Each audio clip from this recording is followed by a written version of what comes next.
Hello, welcome to my channel again.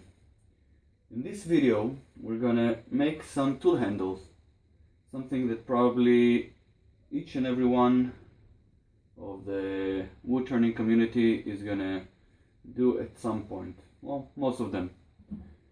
The original idea for this video was for me to make 4 tool handles out of 4 different woods which I prepared, which is oak, and this is wood that I haven't worked with before, which is called Koto, K-O-T-O, and I bought it recently, and I never worked with this wood before. It's quite interesting. It's very heavy, very dense. From what I read online, this is a wood from South Africa, and it's growing extinct, so I'm not sure how long this type of wood is going to be available. Also, I have this piece of wood which is called Santos mahogany, which is a fake mahogany, and it's a very nice wood. This piece actually came from a table leg, as you can probably guess from the shape of the piece of wood. And I was planning also to do one from pine, just because it's probably the most available wood beginner wood turners have access to, since you can buy this type of construction grade pine in every store. But I'm not going to do it. We will be making 4 tool handles. 2 of them are going to be made from oak, which are already cut and prepared, from the Koto, and from the Santos mahogany. So these are the tools that we're going to be making the handles for. I bought these tools online. I will give you some more details in a second. As you can see, or not, let me just a little bit of organization here. These are 4 hollowing tools. Here we go. These are 4 hollowing tools. We have a straight tool, and we have an angled tool, and this is for larger hollowing projects. And we have the medium set, I believe, although I have to check, because I'm not sure that I got the medium set and not the small set, but we'll check this later. It's not important at the moment. Also a straight tool and a curved tool. Now these tools I've bought online from George Watkins from the UK, and obviously I will link below the video his site and the page where you can purchase these tools. They were very reasonably priced, and I've seen videos of him turning hollow forms with those tools, and they seem to work very, very nicely. So that's that. And of course, in the future I'll also upload a video or a few videos of hollow forms I will make with these tools. Other things and materials that we're going to use in this project would be obviously some epoxy glue, some copper pipe pieces that I bought. Of course, you can buy a whole copper pipe and then cut it to pieces, but since I found these in different sizes and different shapes, and they cost like a few cents each, so I already bought them. We've mounted the piece of Koto, again K-O-T-O. We've mounted the piece of Koto to the lathe, and it's centered. And we're going to use the lowest speed setting to slowly drill the hole for our tool. We're using a small Forstner bit in our Jacob's chuck, and we're going to mark on our drill bit the depth that we're going to drill into, which, as we said, the recommended depth is 2 inches, and I'm going to add a little bit more to that, let's say 2.5 inches. Now, in this case, I can see that 2.5 inches is pretty much the entire length of my bit, so I don't need to mark on my bit the place where I need to drill to, since I can just simply drill the entire length of the drill bit and I know I'll hit the mark. So let's bring our tailstock closer to the piece itself and close it, and let's drill.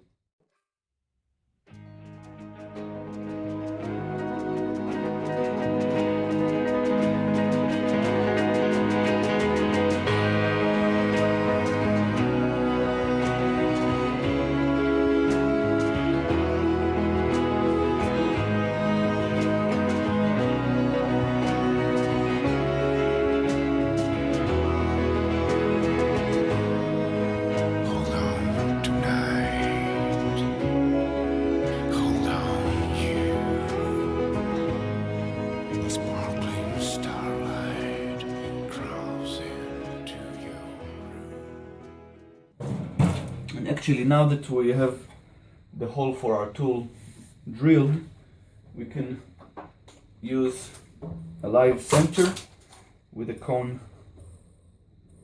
attached to it. I don't have a live center, a cone live center, so I actually made a cone from actually another piece of the Santos mahogany that I have. I turned it into a cone shape and hollowed out and centered my live center in it. It's a very good solution for someone who doesn't have the specific tool. So let's bring up the tailstock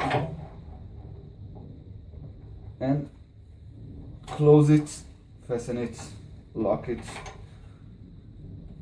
and that should work perfectly, and we'll keep our hole centered at all times when we work, so we know that our hole is centered to the tool.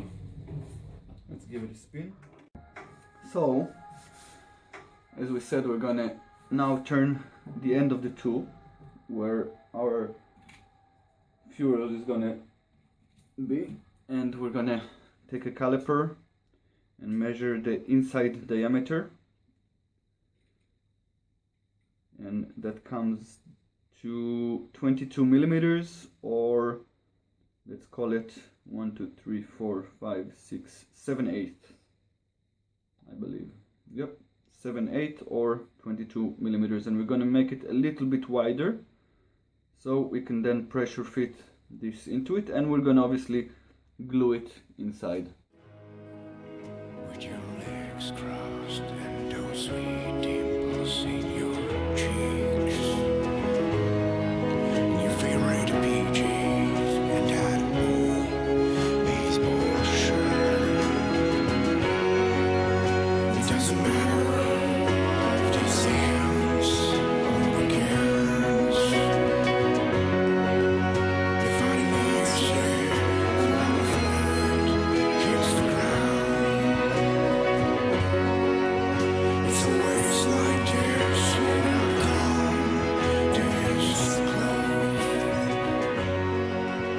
Oh, it's nothing, it's just hope against hope. Point, I'm taking very light cuts so I wouldn't overdo it.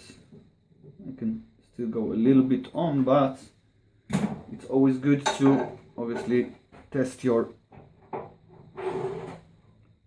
work, and obviously I can use a little bit more. I'll probably chamfer a little bit the edge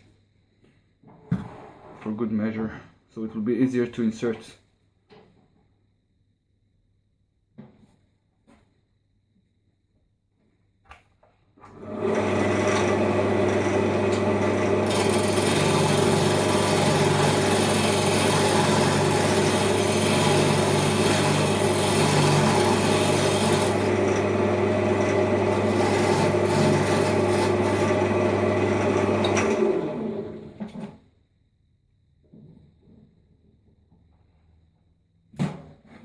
Okay, I think we're almost there.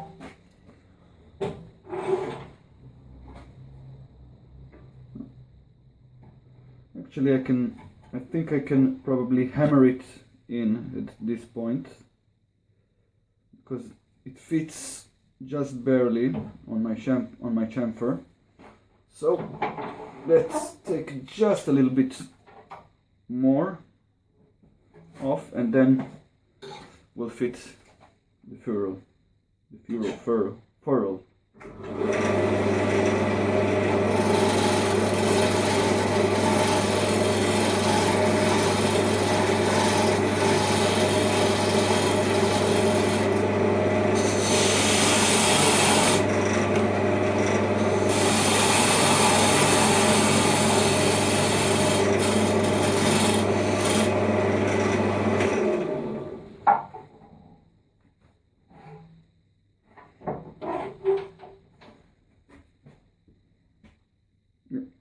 That should do it. That's a perfect fit.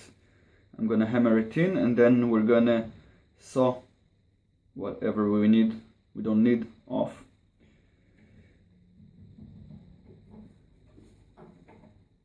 So let's do it. Let's bring out the hammer and a piece of wood. Let's get the tool rest out of the way and the tailstock out of the way, and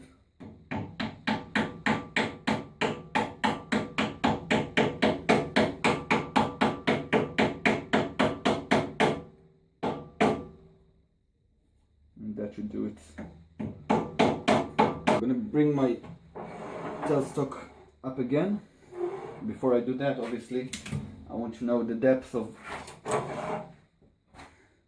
that I'm going to need to cut.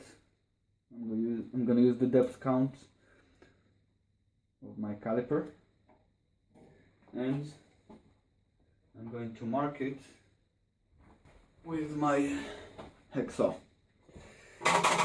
So this is the amount I need to take off,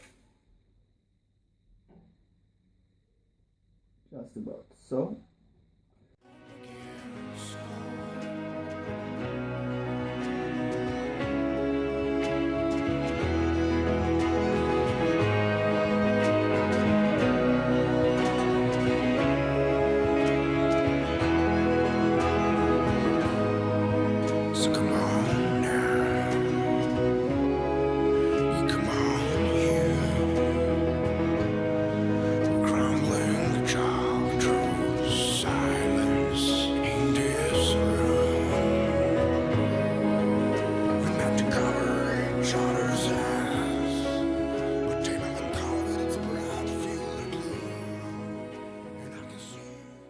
Start turning the shape of the tool itself.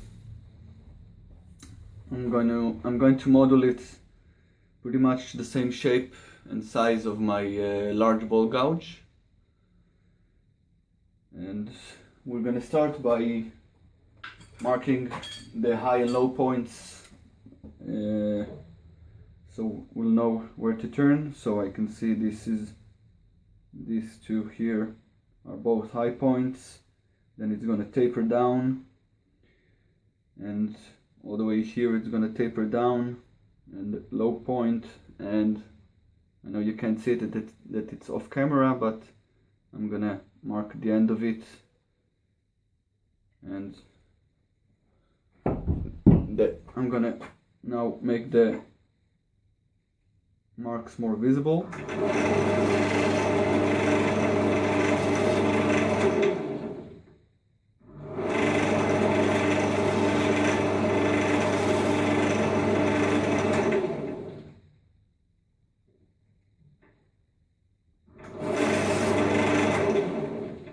I'm going to work with my caliper and the original gouge to mark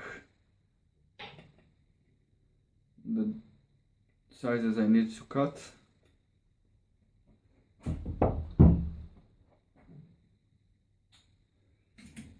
And let's start cutting.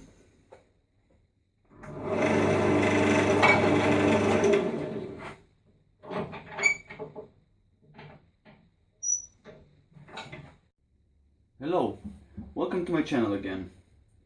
In this video, we're gonna make some tool handles, something that probably each and every one of the wood turning community is gonna do at some point. Well, most of them.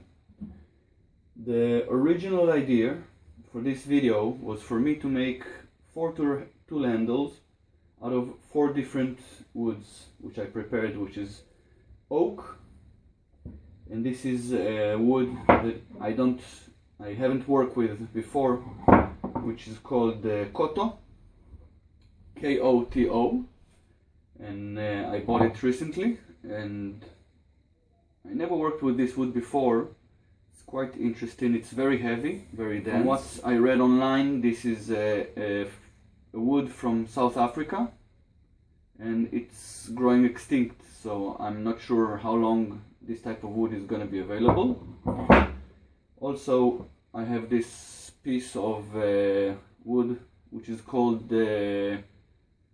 Santos mahogany, which is a fake mahogany, and it's a very nice wood.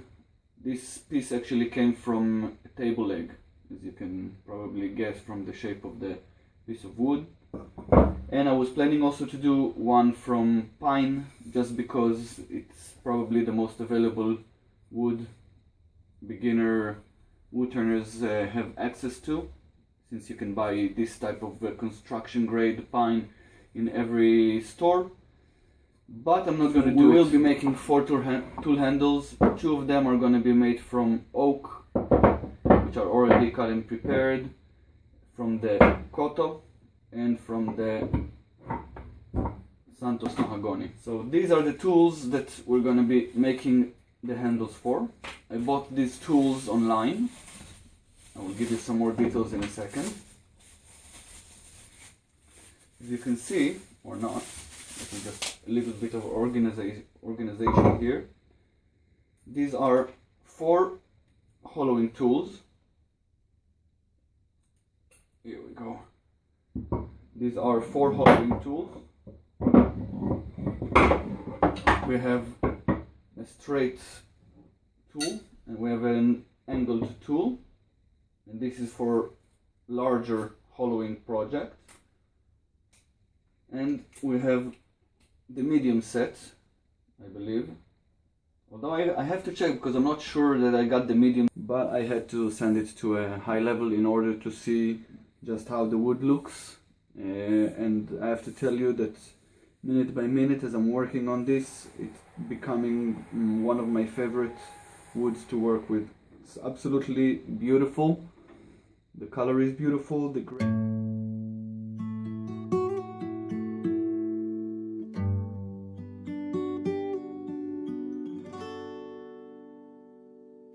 Cold breeze, dead leaves are falling from exhausted trees, with no one else but you and me to see.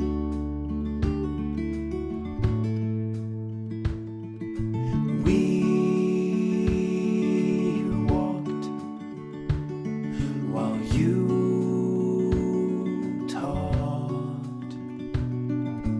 everything you've ever said, reflecting in my hollow head at once.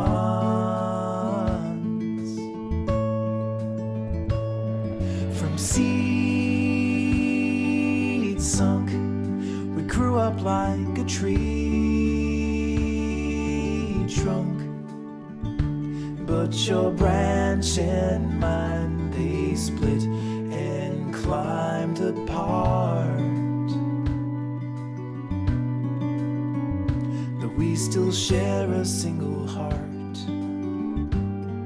If you peel away the bark,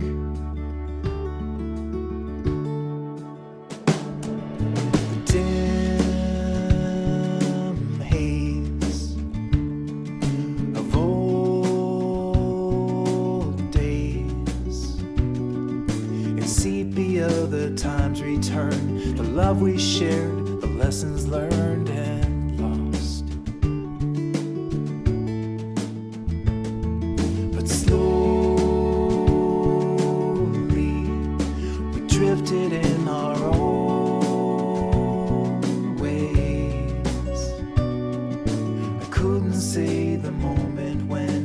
looked and saw your branch had bent apart. Now we are ready to insert our tool into our tool handle that we've made, and we're going to use a two-part epoxy to do so. Now I have here two tubes, which are the two parts. I know that usually and more comfortably there's this double syringe type epoxy glue, but this is almost done with, and I'm going to use the new glue. Just a small tip, since it's very important to not mix the tabs of the glue after you've opened them, because it's going to make the glue harden if you mix the tabs.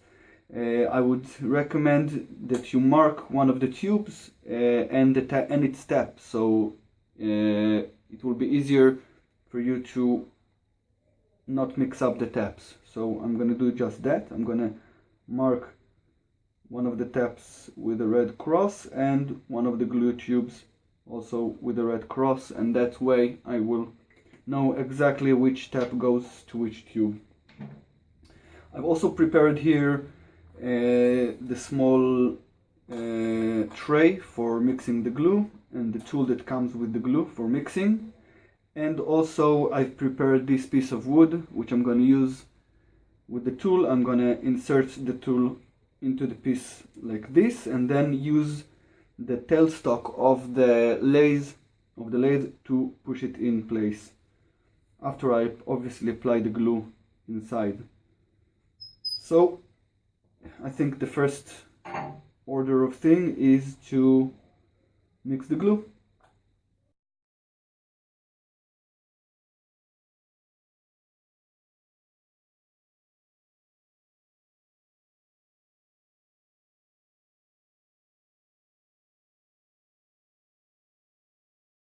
I'm going to use the tool to insert epoxy into the hole, and the hole is a very tight fit for our tool, so the tool is going to carry the epoxy all the way to the shaft.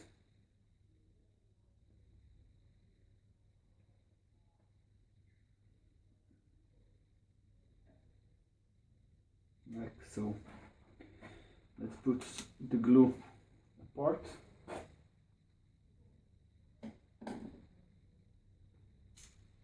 Now this specific glue epoxy is a 5-minute epoxy, so we have a little bit of time to do things right. As I said, I've inserted the tool in my piece of wood and hole, and I'm going to bring my tailstock up like so, and I'm going to use it to again push the tool inside into its place, making sure it's as straight as possible.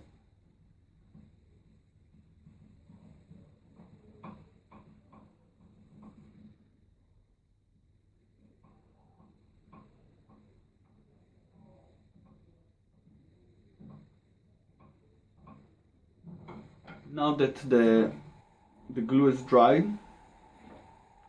and actually if you want you can cut it, you can cut your tool off before the glue is dry and leave it aside for drying, we can cut away the tool from the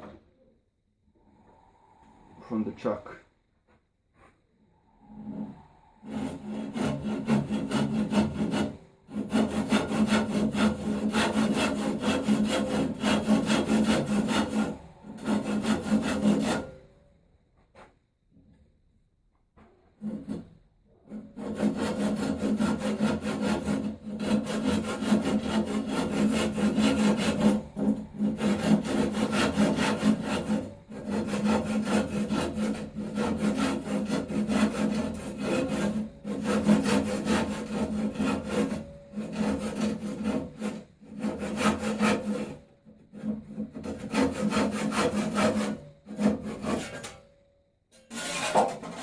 Here we go. We're going to finish this part with a wood file and then some sandpaper and a dab of mineral oil. Here's one for dreamers who took that step. Here's one for every time they jumped without a net. Here's one for misfits who broke the rules, who feared the boredom more than scorn or ridicule. You're scared to fly in the endless sky when the voices say that there's no way you'll ever make the grade. Let's say you try and you fall from high. When the sun is set, will you regret the fall or the times you did nothing at all?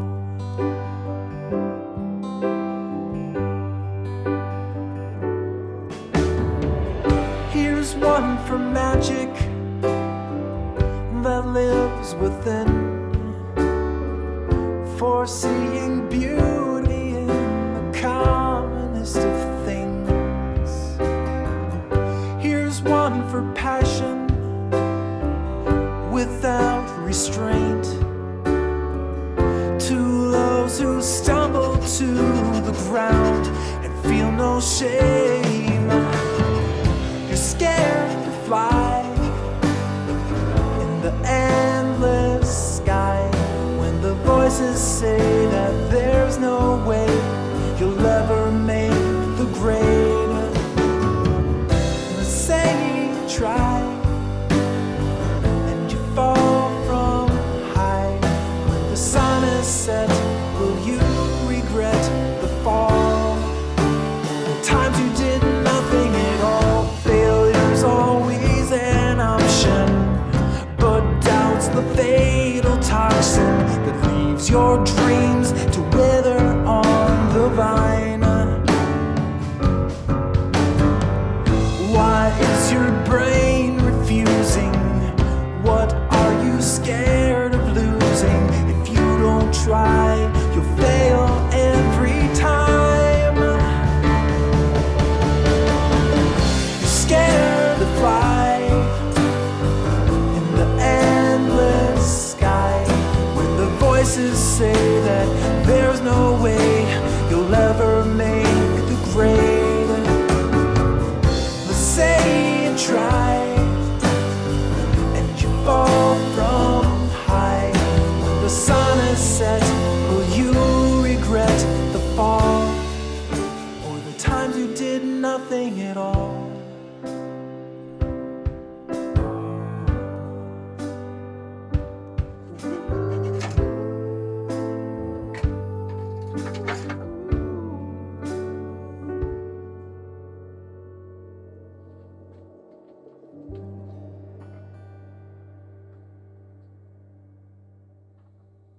To wrap this video up, we're going to take a final look at the result.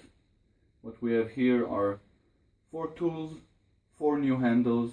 We've got the Santos Mahogany, as you can see, very nice. I love the grain of this wood and the color, obviously. We have the Koto. Again, it was a very nice experience to work with this wood, and I'm definitely going to find any reason in the future to make other things other than handles. Any spindle work would do just fine with this wood. And of course the 2 smaller tools with the oak handles. That's one, and the last one. Of course, at this stage I'm gonna have to promise to make a video of Halloween with these tools, and I hope you will enjoy it as much as I will enjoy actually hollowing out with this fine set of new tools. So I think the only thing that is left to do is just a quick cleanup and we're done. So thank you very much for watching, and I hope to see you soon again. That was easy.